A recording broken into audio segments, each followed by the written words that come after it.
ಜೈ ಶ್ರೀರಾಮ್. ಅಯೋಧ್ಯ ನೋಡೋದಿಕ್ಕೆ ನಾವು auto rickshaw arrange ಮಾಡ್ಕೊಂಡ್ವಿ. 2 ಆಟೋ ರಿಕ್ಷಾ ಅರೇಂಜ್ ಮಾಡ್ಕೊಂಡ್ವಿ.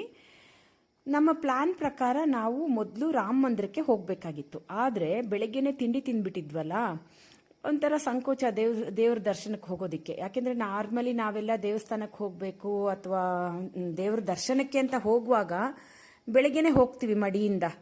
ತಿಂಡಿ ಎಲ್ಲ ಆಮೇಲೆ ದೇವ್ರ ದರ್ಶನ ಆಗಿ ಪೂಜೆ ಆದಮೇಲೆ ತಿಂಡಿ ತಿಂತೀವಲ್ವಾ. ಇಲ್ಲಿ ಬೆಳಗ್ಗೆನೆ ತಿಂದ್ಬಿಟ್ಟಿದ್ವಿ, ಒಂಥರ ಮುಜುಗರ ಬೇಡ ಅಂತಂದ್ಬಿಟ್ಟು. ಸೊ ನೆಕ್ಸ್ಟ್ ಡೇ ಬೆಳಗ್ಗೆ ಅಂದರೆ 6ನೇ ತಾರೀಕು ಬೆಳಗ್ಗೆ ನಾವು ರಾಮದೇವರ ದರ್ಶನಕ್ಕೆ ಹೋಗೋಣ, ಇವತ್ತು ಬೇರೆ ದೇವರುಗಳದೆಲ್ಲ ದರ್ಶನ ಮಾಡ್ಕೊಳ್ಳೋಣ ಅಂತಂದ್ಬಿಟ್ಟು ಆಟೋ ರಿಕ್ಷಾದವನಿಗೆ ಎಲ್ಲ ತೋರಿಸ್ಕೊಂಡು ಬರಬೇಕು ಅಂತಂದ್ಬಿಟ್ಟು ಮಾತಾಡ್ಕೊಂಡಿದ್ವಿ.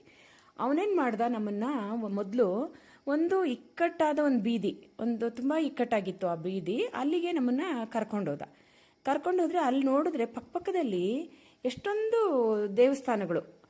ಆಮೇಲೆ ಗೊತ್ತಾಯಿತು ಅಲ್ಲಿ ತುಂಬ ಮಠಗಳಿದೆ ಅಂತೆ. ಈಗಿಂದ ಅಂತಲ್ಲ, ಹಳೇ ಕಾಲದ ಪ್ರಾಚೀನ ಕಾಲದ ಮಠಗಳು ಅಲ್ಲಿ ಇದೆ ಅಂತೆ.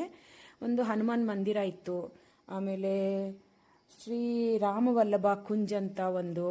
ಸೊ ಇಲ್ಲಿಗೆಲ್ಲ ನಾವು ಹೋದ್ವಿ, ಅಲ್ಲೆಲ್ಲ ದೇವ್ರ ನಮಸ್ಕಾರ ಮಾಡ್ಕೊಂಡ್ವಿ. ತುಂಬ ಚೆನ್ನಾಗಿ ಅಲಂಕಾರ ಮಾಡಿರ್ತಾರೆ, ಅಲ್ಲೇ ಬೇರೆ ರೀತಿ ದೇವ್ರನ್ನ ಅಲಂಕಾರ ಮಾಡಿರ್ತಾರೆ. ನಾವು ಅದನ್ನೆಲ್ಲ ಮುಗಿಸ್ಕೊಂಡ್ವಿ.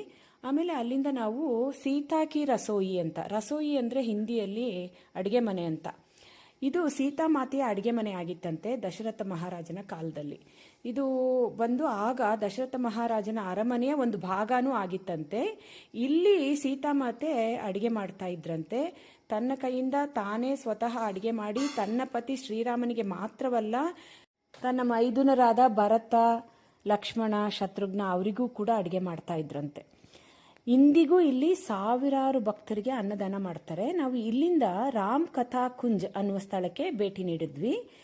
ಇದು ಒಂಥರ ಎಕ್ಸಿಬಿಷನ್ ಸೆಂಟರ್ ತರ ಇದೆ. ಇಲ್ಲಿ ಕರ್ನಾಟಕದಿಂದ ತಂದಂತ 3 ರೀತಿಯ ಕಲ್ಲು ಬಂಡೆಗಳ ಪ್ರದರ್ಶನ ಇಟ್ಟಿದ್ದಾರೆ. ಈ ಸ್ಥಳದಲ್ಲಿ ಶ್ರೀರಾಮನ ಜೀವನ ದರ್ಶನ ಅಂದ್ರೆ ರಾಮನ ಹುಟ್ಟಿನಿಂದ ಹಿಡಿದು ಪಟ್ಟಾಭಿಷೇಕದವರೆಗೂ ರಾಮಾಯಣದಲ್ಲಿನ ಪ್ರಮುಖ ದೃಶ್ಯಗಳನ್ನು ತೋರಿಸುವ 80 ಶಿಲ್ಪಗಳನ್ನು ಕೆತ್ತಲ್ಪಟ್ಟಿತ್ತಂತೆ ಈ ಜಾಗದಲ್ಲಿ.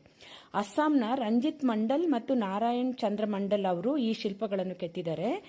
ಈಗಲೂ ಈ ಮೂರ್ತಿಗಳನ್ನ ರಾಮ ಮಂದಿರದ ಒಳಗಡೆ ಪ್ರಾಂಗಣದಲ್ಲಿ ಸುತ್ತಲೂ ಅಳವಡಿಸಿದ್ದಾರೆ.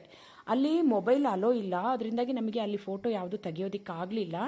ನಾನು ಗೂಗಲಿಂದ ತೆಗೆದು ಒಂದೇ ಒಂದು ಫೋಟೋ ಇದರಲ್ಲಿ ಹಾಕಿದ್ದೀನಿ ನಿಮಗೆ ಗೊತ್ತಾಗಲಿ ಅಂತ. ಈ ಥರ ಮೂರ್ತಿಗಳು. ಮುಂದಿನ ವಿಡಿಯೋದಲ್ಲಿ ಬೇರೆ ಯಾವ ದೇವಸ್ಥಾನಗಳನ್ನು ನೋಡಿದ್ವಿ ಅಂತ ಹೇಳ್ತೀನಿ. ಅಲ್ಲಿವರೆಗೂ ಜೈ ಶ್ರೀರಾಮ್.